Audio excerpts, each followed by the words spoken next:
If you are what you think about, then you have to start getting real careful about what you think about. Now, you have to start this with being cautious about every conversation that you have with your friends, with your relatives, with your mother, with your husband, with your children, that focuses on what's missing in your life. Because if you want to attract something into your life, something good, something grand, something godlike, something prosperous, something of well-being, health, whatever it might be, if you want to attract that into your life, but you're talking about what's missing and thinking about what's missing, and you understand that what you think about is what expands, you will continue to expand more of what's missing, and you'll continue to attract what's missing in your life. I never talk about what's missing in my life. I only put my attention on what I intend to create. And I have shifted it. And I learned this lesson a long time ago, but the place that it probably expresses it better than any is Esther and Jerry Hicks' book, Ask and It Is Given. The Teachings of Abraham is called Learning to Manifest Your Desires. Have more than anything, I think they're the greatest, among the really greatest teachings on the planet today. And I know Esther and Jerry, I know them well, I've been with them on many occasions. It's about practicing this idea of not putting your thoughts on what is missing and shifting it to, it's on its way. It's on its way. It's on its way. 4 words, just get them tattooed someplace inside of you. Whatever it is that you would like to attract into your life, know that it's on its way. And I want to say to you that as you begin to get your thoughts more harmonized with Tao thinking, that is, with the thinking of the source, the thinking of God, that which always has been, that which does nothing but leaves nothing undone. As you begin to more and more harmonize in this way, what happens is that you start elevating your thoughts so that the habit of how you think becomes more harmonized. Rather than a polarity with what you want to attract, it becomes harmonized with it. And it becomes your natural way of how you think all the time. And you start then beginning to teach your children the same way of thinking. So you just catch them when they start saying things like, oh, with my luck, it won't work out. Why have any of us ever learned to say, with my luck, and having it mean things aren't going to work out? Why wouldn't you say, and just have it as your habit, with my luck, it'll probably show up faster than it normally does? Why not have that kind of a way? Because here's what happens. As you begin to shift the way that you think and have an anticipation that this thing is going to work out for you, you can only act upon your thoughts. And as you get these higher and higher thoughts, what happens is that the thought is now more aligned with what it is you want to attract, and then you start acting upon that thought. And as you start acting upon the thought that it will work out, that it's probably on its way, you start to see how this whole system all works. In other words, call it the universe, whatever you want, begins to conspire with you. It begins to act almost in where you suddenly become a collaborator with fate. And instead of fate being something that just might or might not happen to you, you're in collaboration with what it is that you want to attract. I mean, ask any physician, there's physicians here today, ask them about something called the will to live.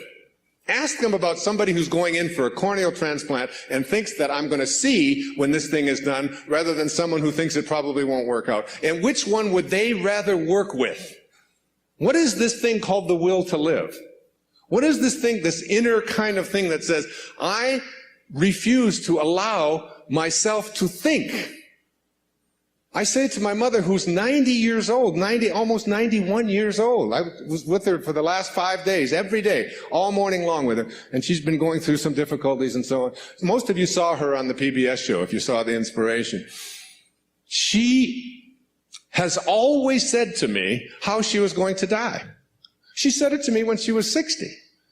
what her death was going to look like, when she was going to die in her sleep, and it was going to be, it was going to be a peaceful thing, and she was going to do it when she was ready. When she was ready, she would leave, and she would know when it was time. And she says, and don't think it's time. I said, well, you got a hangnail there. Maybe we should just move on with it. And she said, no, I'll tell you when I'm ready. But she has always said, I will never allow Alzheimer's into my life. She's always said, that is not something, she'll say things like, well, I can't remember this name quite as well as I did before, but that concept of, it's just not anything that I've ever allowed myself to think is a possibility. And I said to her, well, what if you're wrong? She'll say, well, who'll know the difference? And they've done research on this, in studies on gerontology, where what does your life look like from 60 plus? Versus what does your life look like from 60 down to into your 20s? That people who live a dynamic life into their 60s, 70s, 80s, and 90s, people who feel strong, who don't feel that getting older means that I have to in any way decline any place, physically or mentally. Getting older has nothing to do with the concept of declining. That when people are in their 20s and 30s and 40s and 50s, and this is their perception of what their life is going to be like when they're in their 60s, that those people have a much greater chance of not attracting the kinds of diseases that are so much age-related as do people who think of old as infirm and declining throughout their 20s, 30s, 40s, and 50s. That you change the way you believe about that and you say declining is not a possibility. I don't think about what's missing. You don't put your attention on what's missing. You don't tell other people about what's missing.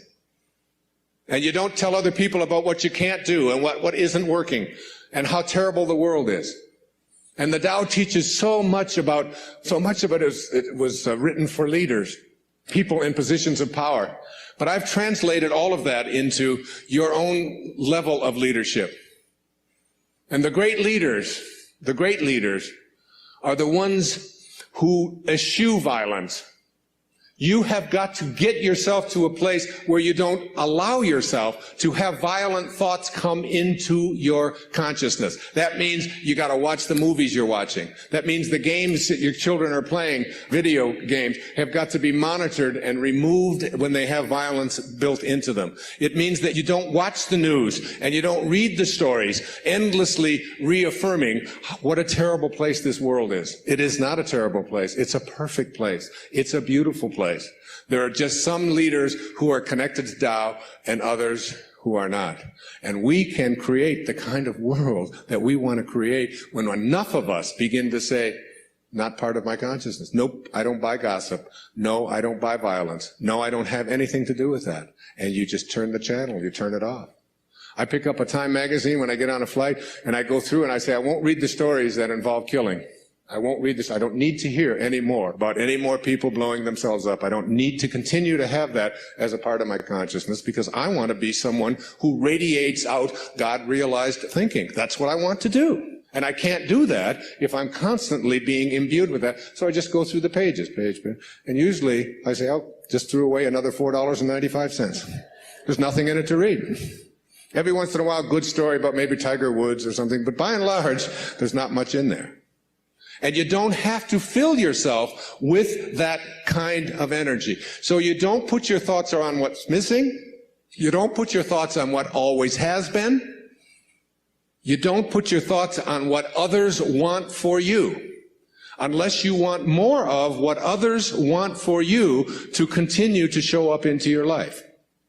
So that if you're having conflicts with anybody that's out there, you don't have to put your attention on any thought that is out of harmony with the relationship that you would like to have. It doesn't have to be. You can have a love story replace a hate story by just changing your thoughts in any moment of your life.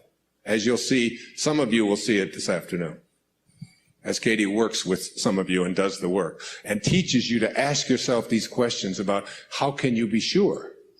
How can you be sure that that thought is true? Why not have a love relationship with your ex-husband or your ex-wife? Why not have a love relationship with your in-laws? Why not? Why not have it with everyone on the planet? Why not? Indeed, why not? Every moment of your life, this choice is yours. You can either be a host to God or a hostage to your ego. It's your call.